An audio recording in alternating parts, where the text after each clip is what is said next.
start going through my book in a really nice setting. Got a beautiful bit of water back there, and the trees and the sun. So thanks for joining. I hope you do have a copy of the book.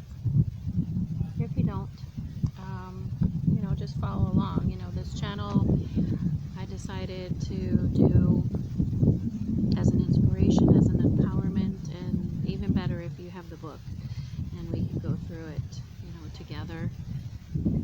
As there's exercises, there's, moments of reflection, and so I'm going to walk through it, and again, with or without the book. So just a little background. I think I mentioned it in my very first video.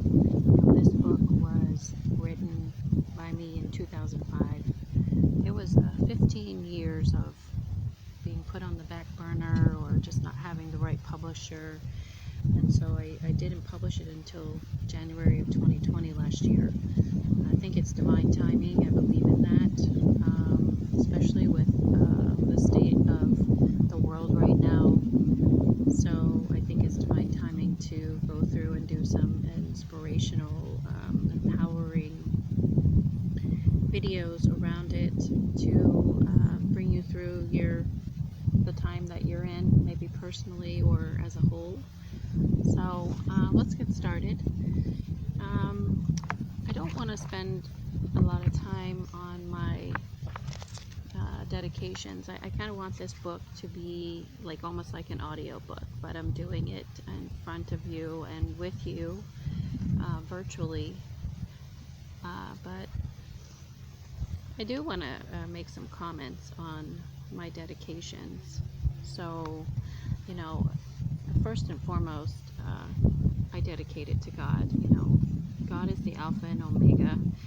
God, the Lord, has brought me through many dark times, especially the time in 2005 that propelled me to write this book. I have to give all glory and praise to Him every day, no matter what, and I have to ask Him to step in when needed, and we call that intercessory prayer. So, that's my first and foremost dedication in the book. I've made some dedications to my sons. I pray that their light shines upon every bit of their journey, their own inner light. My fifth grade teacher, Miss Ogden, I put her in here because I remember her telling me in fifth grade when we had book reports. Everybody remembers book reports. Nowadays, I'm sure everything's digital, and so I loved to write back then. And she told me, you're going to be an author one day. I wrote 7 or 8 pages for a book report. Most people did 1 page or 2 pages. So, I never forgot that. And she was right to a great degree. I put my dream into reality with my book. So there's a lot of dedication to my mother, and that one, besides God, the dedication to my mom. She's passed on 4 years ago. No, sorry, 5 years ago this month. And I think that she was my biggest gift of I want to say darkness. I love and miss my mother. We had a bit of a conflicted relationships at times, a lot better before she passed, but she was a strong woman, and she was very opinionated and critical. She was a fighter. She was a survivor of a lot, and I've come to have compassion around that. But we just butt heads so much, and I would have to say that her darkness, I felt there was a lot of darkness at times, for me emotionally, is the way I want to put it, and that was my biggest gift, really, with my relationship with her. So there's a few dedications that I put in the book. There's more, but I won't go through them. So I want want to get started with the introduction to the book. Um, I write in here, I have deep gratitude for every soul I have crossed paths with along this journey of life thus far. Every interaction, every conversation, every relationship, short or long, I believe, is divine. It all has purpose. I believe those moments or those months or years of involvement or connection with somebody brings us to potential lessons in life, teaches us a lot. Some are lighter than others. So I say our darkness emerged in some of those relationships and connections I had. Our darkness emerged, it collided. Our lights within each other merged, and when I say briefly altered our soul path, what I mean by that is, I've worked hard to go from a third dimensional to a fifth dimensional vibration, and some interactions have been true soul lessons for me that have brought my light, so to speak, down. So they briefly altered my soul path, meaning I got off my path. I learned a lesson, or perhaps I stayed in something longer than I should have, and it altered my path, but only to overcome it and push through it and illuminate my path again. So that's what that introduction means to me. So I'm going to go through, again, these are short chapters. There's not a lot of content in some of them, and it's more of explanation or talking through it after I read it. But the introduction is, everything has a place, everything has a purpose. Know from this moment on that if you're experiencing darkness of any kind, there's a core reason for its manifestation in your life. The universe, which for me is God and all its creation, has its own agenda for your life, like it or not.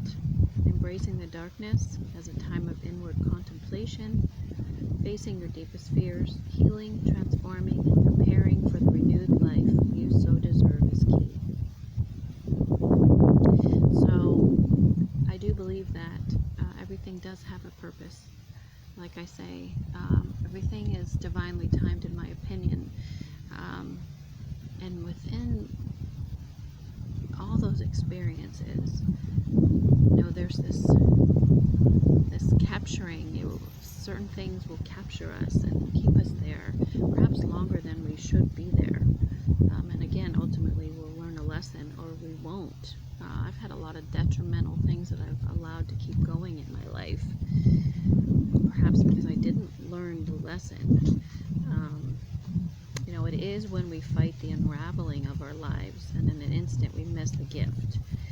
So when things are dark, divorce, separation, anxiety, and I'll talk more about that in the next chapter, when we miss the opportunities to grow, and during those times when we miss the chance to learn those soul lessons, we miss the gift. It really is a mindset. We have to switch that mindset that, what is this time teaching me? What can I do about it? What am I learning? How is this to propel me forward? But it is a consciousness that you have to have about those times.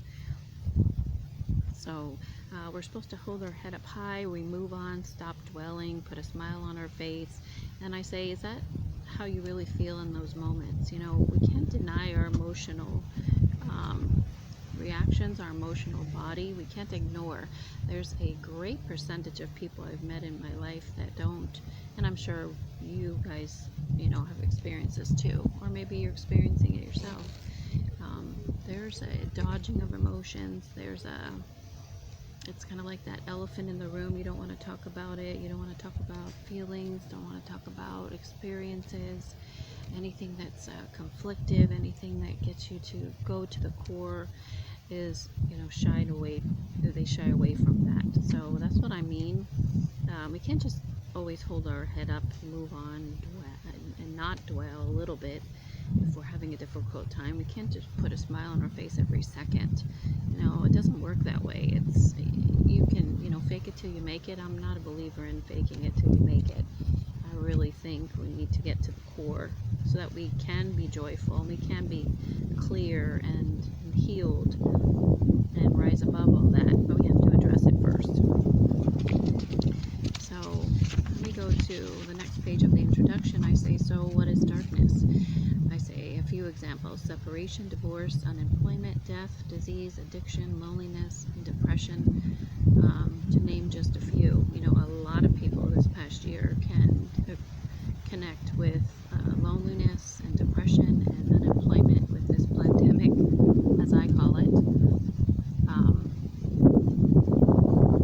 You can connect with those feelings, and they feel pretty dark. They're hard to deal with on a regular basis. They're hard to come through certain days, and so a lot of these things in here, the exercises assist with the feelings around those days. And perhaps you're experiencing them now with a little bit of less hope in your heart. Know that those times are temporary, and I write about that in another chapter. This too shall pass, and things are temporary.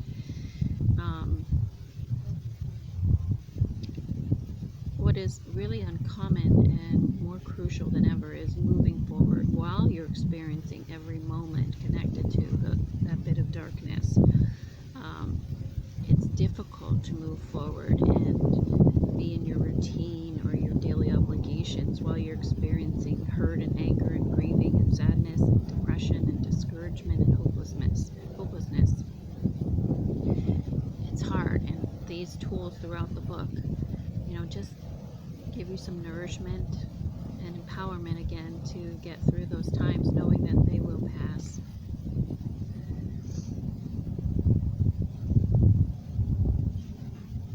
So perhaps you are connecting with what I've said so far. You've had your own sense of darkness. I named just a few examples, but I did not go on to include, probably another handful or more experiences that could be darkness for you. But if you're connecting with this, follow along and keep coming along with us on this journey. Throughout the book, I put different quotes of things that I think relate to the chapter that I'm working on next in the book. And I put in a quote from Aristotle here. It said, "It is during our darkest moments that we must focus to see the light." How true.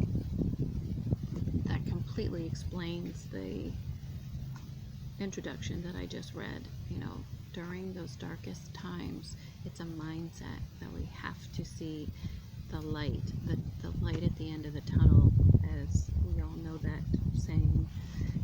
We have to see that this is temporary, that we can come out of those moments and experiences. So, I don't want my videos to be too long. We're already at 13 minutes. So, we talked a little bit about the book, the history, a little bit about dedication and the introduction. So, I just want to leave it there. The next video will be the first chapter, and we'll start going through that and reflecting and pausing and going through the exercises. Just want to leave you with, again, when we're going through those moments that feel dark to us, the mindset has to switch to, I can get through this. This too shall pass. That's one of my chapters, and I'm going to be repeating that quite a bit because that's a huge affirmation for me that has worked for many years. And I go back to it very often. And we can get through those times, but we need assistance. Prayer is powerful. Prayer brings us through. We need everyday assistance. We need things to do that nourish and self-care our whole being. So I want to leave you with that. And as I always say,